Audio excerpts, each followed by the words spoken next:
Mark Levin. Our number, 877-381-3811, 877-381-3811. It's no minor matter when we have people trying to sabotage conservative candidates and the conservative movement and try to present themselves as something they're not. And unfortunately, Karl Rove keeps taking it to the next level. First, I want to play you a clip of Karl Rove on Bill O'Reilly's show last night. And then we'll go from there. Mark, this is inside the Beltway crap. I'm afraid not. This is a man who has access to $500 million, who's draining resources out of campaign funds, out of campaign groups that could be used far more effectively than his disastrous record.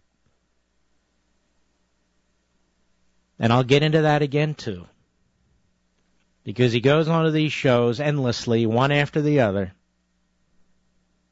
twisting, spinning, sounding so much like Barack Obama. But I'm telling you, we're not going to be able to win big elections. We're not going to be able to turn the country around. We're not going to be able to do those things that are going to secure the future if we don't deal with this. Most political advisors to a president, after their president has left town, they leave town, or they go into some second, third, fourth tier position, or they become lobbyists or what have you. In Karl Rove's case, he's trying to run the Republican Party out of his back pocket in some palatial office in Washington, D.C., as he flies all over the country, meeting with all kinds of millionaires and billionaires, separating them from their money by spinning.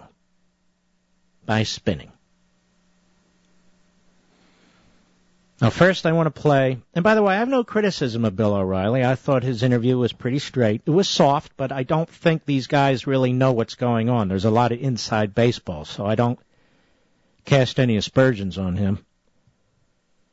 But here's part of it. Cut to go. Mr. Rove's prediction in the election was wrong.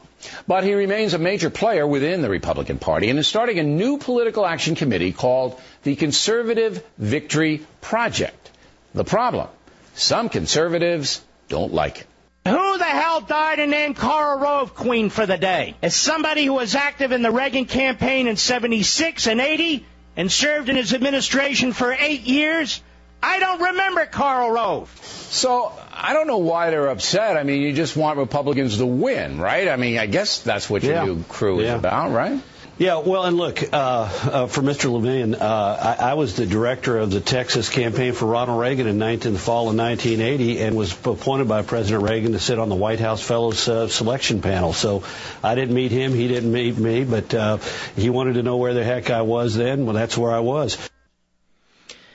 And then there's this. Cut 3, go. We gave more money, spent more money on behalf of these Tea Party candidates than any other group in America. Any group. I love these groups that are criticizing us, saying, well, they're fake conservatives. Well, I repeat, we spent $30 million for Tea Party Senate candidates and $25 million. There's no group that comes close to what Crossroads has done in terms of financial support for Tea Party candidates. And the question is not Tea Party or not.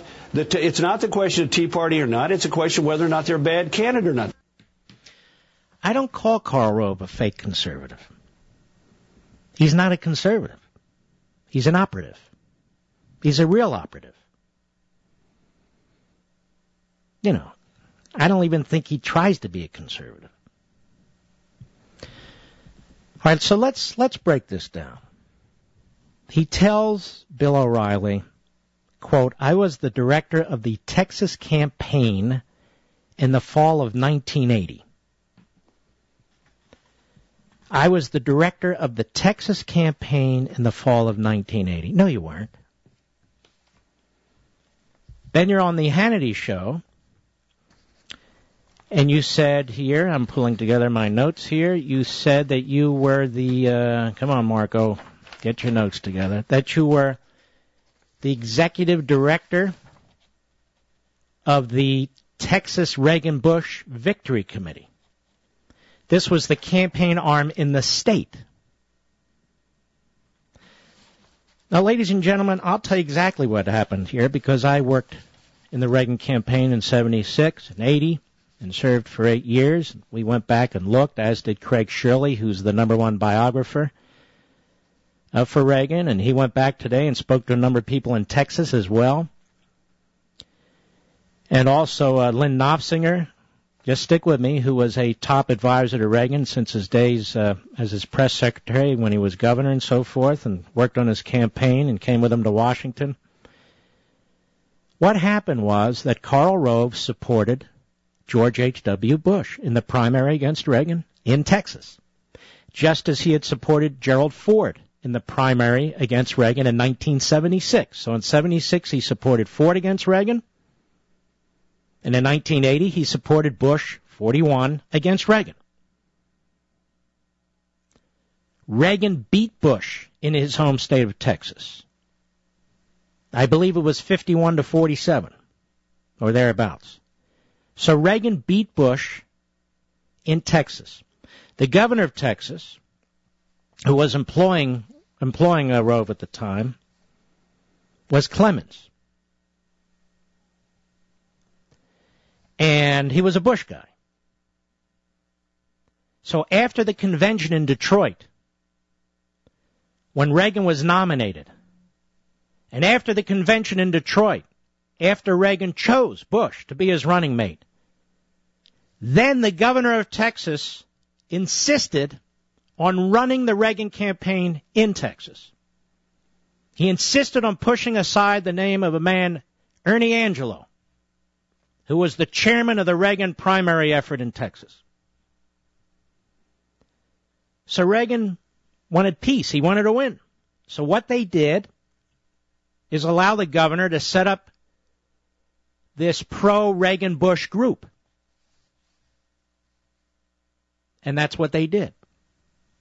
They set up this pro-Reagan Bush group called the Texas Reagan Bush Victory Committee. As Rove himself told Sean Hannity on the radio today, this was the campaign arm in the state. But it wasn't the head of the campaign. It wasn't the actual campaign organization in the state. His boss was Clements. So that's why when Karl Rove tells Bill O'Reilly, I was director of the Reagan campaign in Texas, and then the title changes when he talks to Sean Hannity, I was, the director of the Victory Fund, the Reagan Bush Victory Fund. That's why Victory Committee. That's why he can't get his title straight.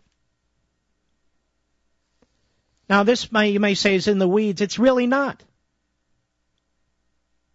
Rove has never been a Reagan guy. Rove has never been a conservative. Rove has never seen the big picture, which is why he was advising George W. Bush, expand Medicare, nationalize public education, and on and on and on. He's never seen the big picture. He was Ford 76, he was Bush 80. That's okay. I'm just making a point. You're perfectly wonderful men. I'm just making a point. He dresses up in drag as a Reaganite, and he's not. And after the Detroit convention, it was 4.5 months to the general election, and he headed that group for the governor of Texas for 4.5 months. Because it was called the Reagan Bush ticket. The Reagan Bush ticket. And there's some reporting out there that somebody fired him for leaking or something. I don't know all the facts around that. I mean, and I don't need to go there, and I don't know what all that was about, but maybe somebody will ask Rove next time they interview him. But this is his great stand with Reagan and conservatism. He tells Bill O'Reilly, look, I was appointed by Reagan to sit on the White House Fellows Selection Panel. Now, ladies and gentlemen, since the overwhelming majority of you never served in a presidential administration, there are committees, there are panels, there are boards, and what presidents do is they give out some of these perks to some people. These are not serious policy-making positions. For the most part, they're not senior positions. And apparently Rove got one of those. Well, he should have, because the Vice President of the United States, George H.W. Bush, was his guy. And the Chief of Staff to Ronald Reagan was James Baker, his guy. But he wasn't in any major job or any major position. That's why our paths never crossed.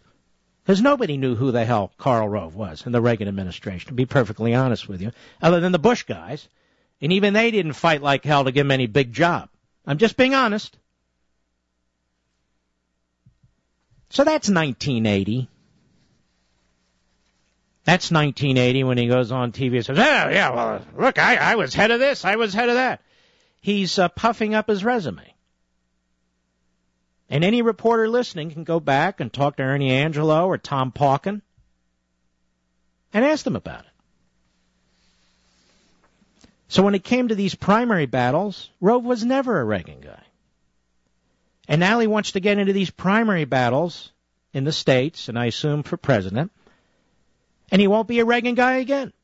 He said something today on Sean Hannity's show that exposed him again. It was absolutely remarkable. He said he would not have gotten involved in the Utah fight between Bob Bennett and Mike Lee because they were both good candidates. No, they weren't both good candidates. Mike Lee was a good candidate, a great candidate, a solid conservative, and Bob Bennett had been voting for big government and was moving further and further left. And Rove said today on Sean Hannity's radio show he would have stayed out of that one because, you know, those two candidates were kind of equal. He also said, listen to this, that they would have stayed out of Texas because you had several good candidates running there, the former mayor of Dallas, the Lieutenant Governor Dewhurst, and Ted Cruz. They would have stayed out of that one, too. Let me tell you something. He wouldn't have stayed out of that, which would have been bad enough. He would have thrown in with either Dewhurst or the former mayor of Dallas. He's also running around with that little whiteboard that he has, the idea he stole from Tim Russert. I think they both look stupid doing it, but there you are. We spent $30 million on Tea Party candidates. The man reportedly raised $400 million. $30 million on Tea Party candidates? So he had $310 million left over? So he spent less than 10% on Tea Party candidates. Okay, fine. And how did he do? It was a disaster. A disaster. They lost the overwhelming majority of Senate races they were involved in at the general election level. And notice he never pulls out that whiteboard and lists all the liberal and moderate and establishment Republicans he funded, how much money he poured into their races, and the outcome of those races. Hawaii, North Dakota, Montana, Connecticut, Florida, on and on. He never pulls out that whiteboard. Why not? Because that would show the full extent of their failure and how they blew the money. Spent $127 million on Romney. You, ladies and gentlemen, you in front of your televisions, do you think that money was well spent? Or do you think the commercials were utterly ineffective? And is it commercials? Is that alone what wins elections? Or is it grassroots organizing? And how much of that did they do? Today they're attacking the grassroots. I've got plenty more. I'll be right back. Mark Levin.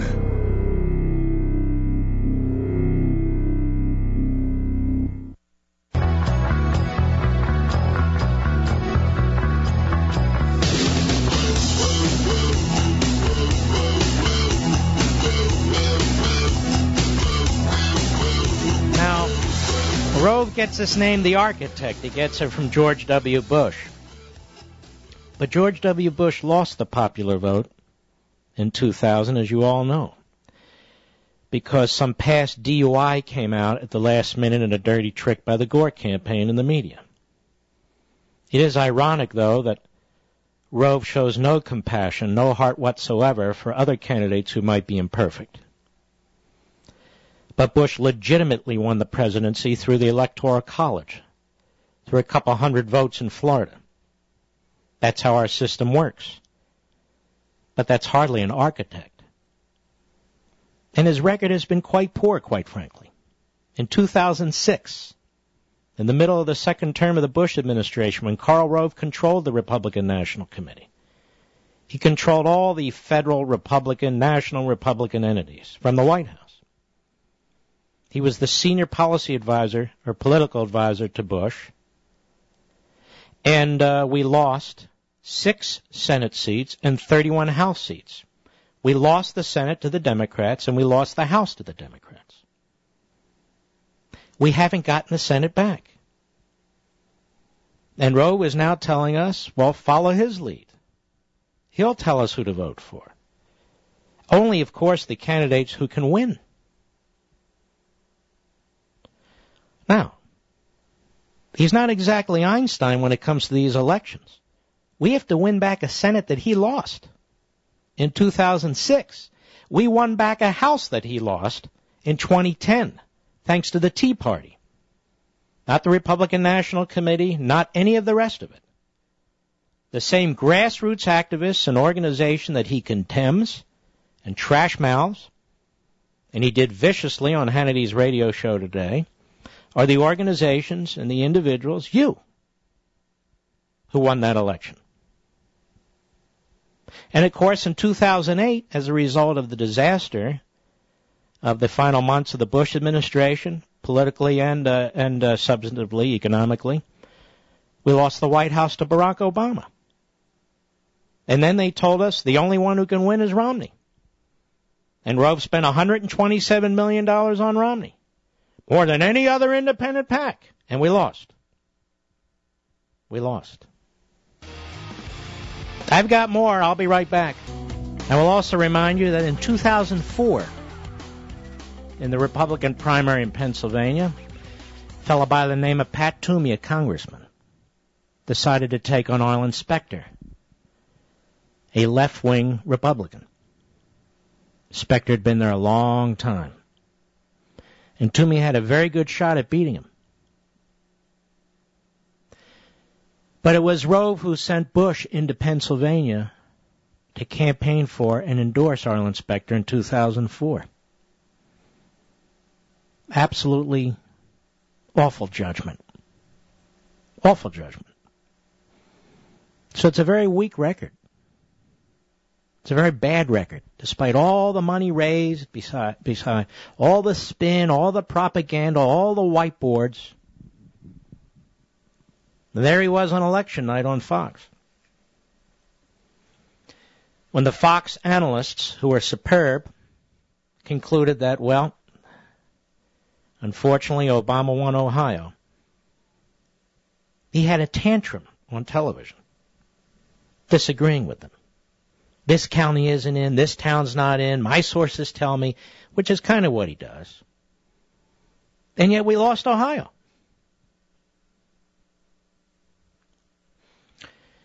This fella, Stephen Law, was going to head the Conservative Victory Fund. You know, like the leftists, they name something which is actually the opposite of what it is. It's the Defeat Conservative Victory Fund. Well, he has a record, too. You see, he was the executive director of the National Republican Senatorial Committee, and the job of the executive director of that committee is to win Senate seats for Republicans. And 1998 was supposed to be a pretty good year, given the fact that, well, Bill Clinton was mired in a scandal, you may recall. And under Stephen Law, Rove's right-hand man, who's gonna make sure we nominate the right people in the Republican primaries, there were no Republican seats gained in the Senate. 0. Despite all the effort, all the money, nothing. But Stephen Law was still there in 2000, the executive director, the head staff guy of this committee. And what happened in 2000? Well, Bush barely won, and under Stephen Law, we lost 4 seats in the Senate. We lost 4 seats. So his record for 2 election cycles in the Senate is a -4. And now he is going to tell us which candidates can and cannot win in Iowa and Georgia, 4 or 5 other states as they get involved in the primaries. Because, you know, we conservatives and Tea Party folks, we've nominated so many lousy candidates. But today really topped it off. Because Rove really exposed himself for the hack, the vicious hack that he is. On national radio, on my buddy Sean Hannity's radio show. First, he started to flail and attack conservative groups that have been around a long time, that have worked very, very hard as just inside the Beltway consultants who are trying to enrich themselves. So here we have a guy who's become a millionaire off of this American Crossroads and other scams that he's running, in my humble opinion. Part of the consultant parasite class, who has a horrific victory record, attacking all these other folks. Of course, not by name, but just generally, because that's what he does. But that didn't even bother me that much. The way he is now trying to destroy Steve King, a member of Congress from Iowa, a conservative who's conservative across the board on economic matters, on national security matters, and yes, on social issues, is just disgusting. It's the sort of thing Rove did after O'Donnell was nominated in Delaware. Goes on Fox and just starts trashing her and sends out emails and is planning stories just destroying her because it wasn't the candidate he wanted. The candidate he backed lost, so he was going to prove you don't mess with Karl Rove. Eviscerated her. Weak candidate or not. She's lost one race. Karl Rove has lost scores of races. But it's what he said about Steve King today, and it was a flat-out lie. Karl Rove said on Sean Hannity's radio show, now look, I must admit my personal view is about Steve King. He's not a particularly strong candidate. He ran behind Mitt Romney in the most Republican district in Iowa. That just is unimaginable for a sitting congressman who's supposedly been able to build a lot of bridges across the line. I'll take you back again to 1980 when his candidate, George H.W. Bush, lifelong resident and citizen of Texas, former congressman of Texas, was beaten by Ronald Reagan in 1980 in the presidential primary there. And yet he stuck with Bush to the end. He said, and I personally do think he's got some problems. And by the way, he doesn't say that Steve King was running against an extremely difficult candidate. The wife of the former governor, who's now the current agriculture secretary. And they poured in a ton of money, and the unions came into that district. He was one of the targeted races, and he won. And he won.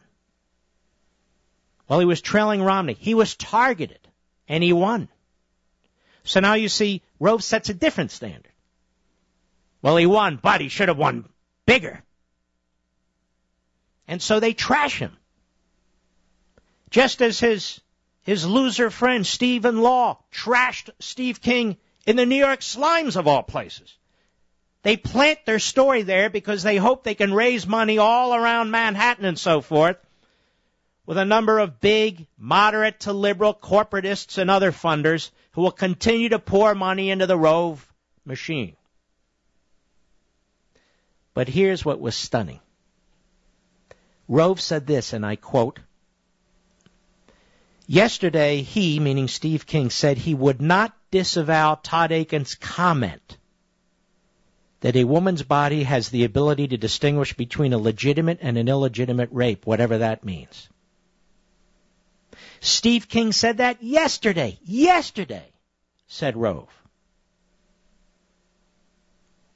Steve King did not say that, Mr. Rove. I have the actual comment that Steve King made. It's in the Hill newspaper. You could have read it, Mr. Rove. It's right there for most literate people to read. And in relevant part, the Hill newspaper says Representative Steve King said Wednesday he considers former Representative Todd Akin a friend, and told a radio interviewer he would not disavow the former GOP Senate candidate over his controversial comments. King, who's considering a run in Iowa, a Senate run, neither embraced nor disagreed with Akin's comments. Well, here's exactly what he said. Well, I had never heard of that theory before it was uttered in Missouri. I've not seen anything come out since that, so I know nothing about that theory. What I have said is that I've served here in Congress with Todd Akin. He was a friend going in. He'll be a friend coming out. But what happened in Missouri isn't relevant to what goes on here in Iowa. Mr. Producer, does that sound to you like Steve King endorsed what Todd Akin said? Not a word of that in here. Not a word of it. And yet Karl Rove goes on the second biggest national radio show in America and lies about what Steve King said, continuing his campaign to smear this man because he dares to consider to run in the Republican primary for the Senate in Iowa. You listening to me, Iowa? Because Karl Rove supports a moderate Republican backed by Boehner and backed by Mitch McConnell. And we can't have that now, can we, ladies and gentlemen? So he's out there to destroy Steve King, who's been a member of Congress for 12 years, who won a difficult re-election in Iowa, where the left lined up against him, the unions lined up against him, and he pulled it off. And now he's up against Karl Rove, who's kneecapping him. Pretty disgusting, don't you think, ladies and gentlemen? And he flat out lied about what Steve King said on that backbencher radio show. The evidence doesn't lie, Carl. I've got it right here in front of me. I don't know if you were director of something or executive director of something in 1980. You don't know what you were.